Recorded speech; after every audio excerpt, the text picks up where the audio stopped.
Welcome to Cleveland Connections, the online series from the Cleveland Council on World Affairs, where we discuss breaking news and current events in U.S. foreign policy with subject matter experts and thought leaders, all of whom have a connection to Cleveland. Today, we're talking about the political and economic situation in Cuba, a country that has been in the headlines recently. Our guest is Damaris Puñales-Alpízar, professor of Hispanic Studies and chair of the Department of Modern Languages and Literatures at Case Western Reserve University here in Cleveland. She's a former journalist and scholar who has studied and worked in Cuba and written extensively about the island. And we're so thrilled to have her with us today. Damaris, thank you so much for being here. No, thank you so much to you, Marti, and the organization for having me in the program and to talk a little bit about Cuba. As you mentioned, I'm originally from Cuba, and I have been living here in the United States for almost 22 years now. So this is a home for me. But of course, half of my heart is in Cuba, is back in Cuba. Well, that's a perfect segue to my first question, which is tell us a little bit more about your background and how you ended up here in Cleveland. I studied journalism at the University of Havana, and after graduation in the 90s, I left the island and I have lived and worked as a journalist in Belize and in Mexico. And then 22 years, almost 22 years ago, I came to the US to do an MA and PhD program in Hispanic literature. And I graduated in 2010 from the University of Iowa. And since then, I have been working as a professor at Case Western Reserve University. And I have devoted my professional life here in the United States to literary studies and transatlantic studies, basically. Yeah. Wonderful. Well, we're so happy to have you here. So let's maybe start with a little bit of context for our viewers. So Americans are actually pretty familiar with 20th century Cuban history. So many events there, the Bay of Pigs invasion, the Cuban Missile Crisis. These are part of our own history and our own kind of collective memory in the United States. But refresh our understanding of more recent Cuban history, maybe starting with the transition of power from Fidel Castro to Raul and then on to the current president over the last couple of decades. Yeah, sure. I think that we need to move at least a decade before the new century, because in the 90s, when the Soviet Union collapsed, also the Cuban economy collapsed. And everybody was expecting at that time that Cuba will also collapse. The socialist government will just would leave the power, or something like that. That something would happen, some change would come. That didn't happen. Contrary to what happened in East Europe, it didn't happen in Cuba. Cuba went through a very hard process of economic crisis, which also saw a little change at the beginning of the 2000s, because Venezuela started playing a role in that change. Venezuela started supplying oil to Cuba, and because Cuba was, as it was doing in the past, selling part of that oil in the world market at the world prices, then it has some revenues from that oil.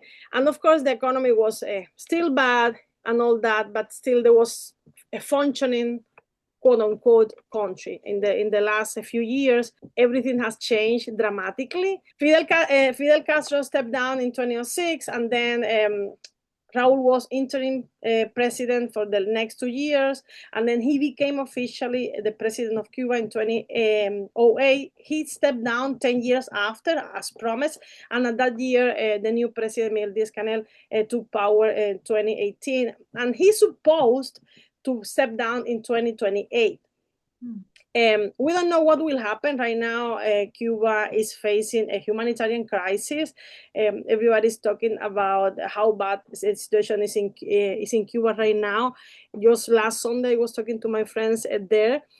The situation is bad now. Whatever is next, there are no words to describe the situation that people are facing right now: the lack of medicine, the lack of electricity, the lack of food, the lack of transportation, and all that. So that's what people are living right now as an experience in Cuba. It has to do with many factors that we'll be talking about in this interview, I suppose.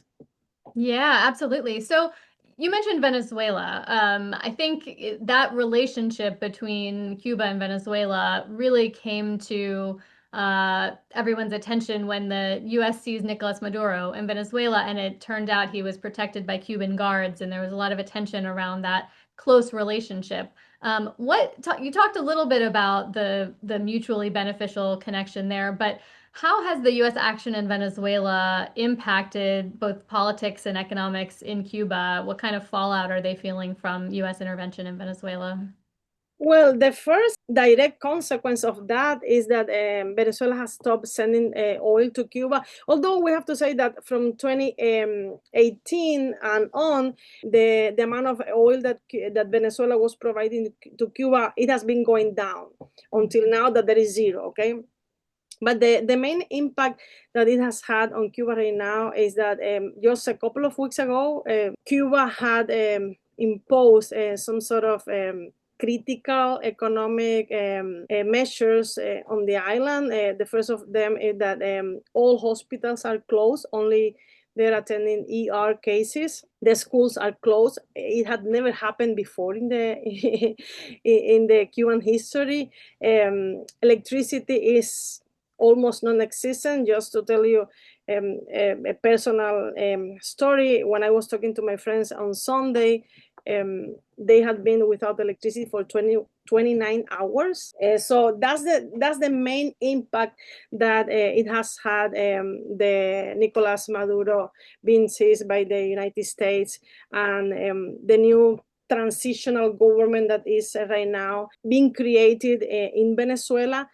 Of course, Cubans, they have a lot of questions about what will happen in the island, because right now people are dying, and this is not the metaphor, this is not an exaggeration, no, this is real. People are dying because they don't have medicine in the hospitals. Even if you go to the ER, probably if you're lucky enough, you'll survive, but most likely you won't, because there are nothing. And it has a real impact on how Cubans are surviving day to day, you know. So I guess that the main change that people are facing right now is the uncertainty. What will happen in the near future? Will Cubans be able to be free, totally free to decide their destiny and to change the things that need to be changed? That, by the way, there are most of them. Or somebody else will dictate what Cubans have to do, as the historical trend has been always, you know. So I guess that's the big question that we have right now. Yeah, and maybe just to continue on that theme, talk about some of the internal political dynamics happening in Cuba right now. People must be frustrated with the situation, both the external pressure, but also their own government. What are the moves that are happening politically? What kind of efforts are you seeing from civil society organizations or political actors to kind of organize in response to the situation? That's a great question. We have to keep in mind that civil society hasn't existed in Cuba for so long. It's just until recently that people, and it was thanks to the internet, that Cubans were able to organize themselves outside of the state control. So this is a recent phenomenon. It has happened, I don't know, maybe in the last 10, 20 years, no longer than that. But what I'm saying is that people are trying to organize themselves to find the answers that somehow will change the current state of Cuba and provide a better life for everyone. We don't have an organized opposition in Cuba. As an entity, as a global or united entity, could face the government and could say, okay, we are ready now to produce this change or to propose this political platform or whatever. We don't have that. So that's why I think that any transition will take longer and will be harder, because we don't have that infrastructure, not to replace, but somehow to challenge the current political situation on the island. One question that I keep asking myself all the time, how the new government will take care of the many different and challenging situations that Cubans are facing right now.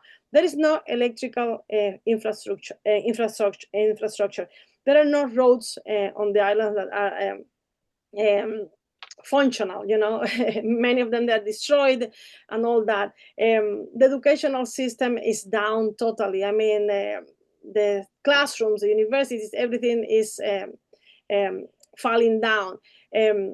There is not any industry on the island. There is, I mean, if you go and we can keep going on and on and on and on. The whole infrastructure of the island is down. It doesn't exist, or it has been.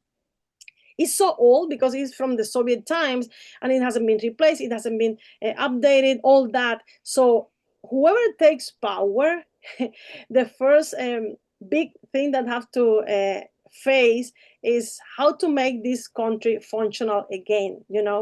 If we just replace the government without giving people the opportunity of actually being part of the political decision making structure, nothing will change. So you can change the name, you can change the person who's in power, but are you changing the infrastructure? Are you changing how the political society as a whole can work and can do things together? So I guess that's the big question. When you say that Cuba's fate should be determined by Cubans and not external powers, what does that mean to you in practice? What would a Cuban economy, Cuban society look like in that situation? And does that period, brief period when Cuba was more open to the US and elsewhere, give you a sense of that possibility? I know, for example, you used to take exchange groups to Yeah. Cuba, American students, Clevelanders down to Cuba. Does that give you a sense of possibility for the future? What would that look like in your mind? Yeah, I want to be optimistic. In all honesty, I want to be optimistic because for many reasons, from a human point of view, but also from a very personal point of view, because I have friends and family there. So I want things to be better, and I want to be optimistic. I think that the first step that needs to be taken is to start working in the infrastructure of the country at all levels, electricity, industry, hospitals, schools, roads, I mean, whatever you mentioned. That's the first step that needs to be taken, even more than at a political level. And maybe this could sound contradictory, but it's not. I mean, we cannot have a working country or a functional country unless we have how to provide for people's needs, and I refer to food and clothing and whatever.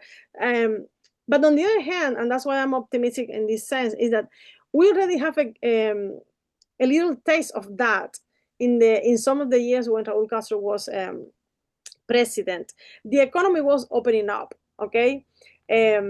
So there were new restaurants, there were new markets, there were, it was kind of blooming a little bit, just a little bit. But if you're Cuban, for you, it meant a lot, okay? But happen will happen. There was a change in administration in the U.S. The new president who took power didn't want to keep working with the Cuban civic society to make the changes.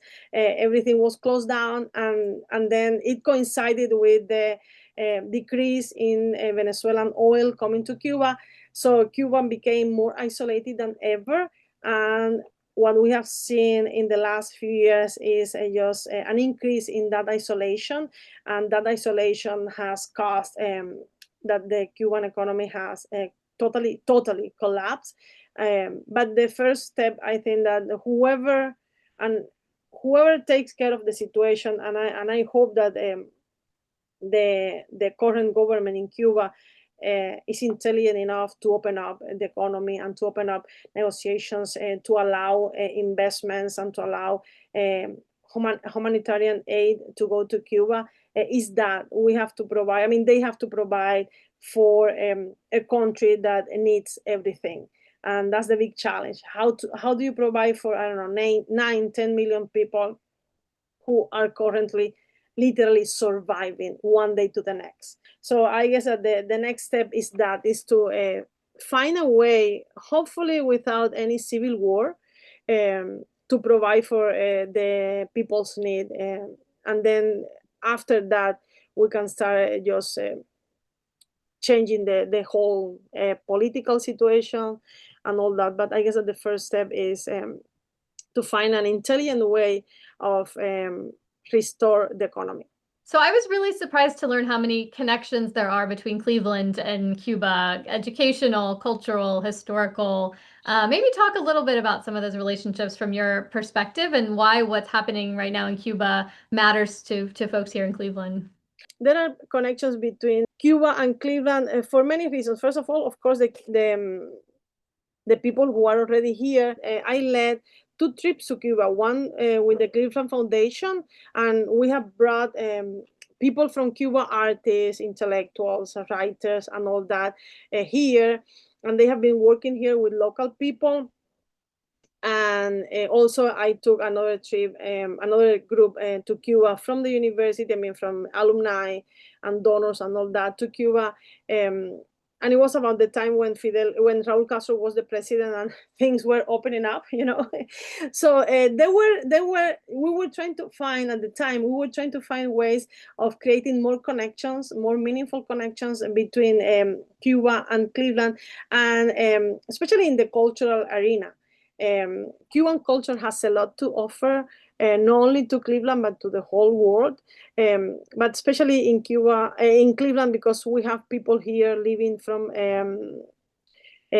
Cuba, and also at the intellectual level, we have many intellectuals in the city that are related one way or another with Cuba, the Cuban cinema, the Cuban theater. For instance, we have here right now living in the city actors from Cuba who are very well-known actors. We have poets. We have an intellectual community here that is important. Yeah, I understand we have some beautiful murals by Cuban artists from a Yeah. few years ago, and I'm sure there's other. How can Clevelanders find some of these local artists or local ways of interacting with the Cuban community here? Let me tell you, it's really hard to find that right now, and this goes with some self-promotion, but we have a non-profit organization. It's called Transatlantica, so you can find us online, transatlantica.org. In April, we're bringing here to the city one of the main Cuban writers right now, Wendy Guerra. She just published her last novel last year, so she's coming to present her last book, and she's also offering a writing workshop. So there are many things going on. It's just a matter of trying to find ways of knowing about that. And I know that, for instance, the Latin US theater, which is the only Hispanic theater company in the state, in Ohio. They put together some plays by Cuban writers once in a while. So those are at least 2 things that you can keep an eye on to see what is going on about Cuba cultural production happening here in the city. That's amazing. Thank you so much. I will definitely check those out. And this was really interesting. Thanks so much for the conversation. I learned a lot, and it's great to connect with you. Thanks for being here. No, thanks to you, and thanks for the opportunity. And again, at this point, we only can be hopeful about the future of Cuba. So I hope that things will improve. I hope so. Absolutely. We all do. Thanks so much, Damaris. Okay, thank you so much. Bye bye.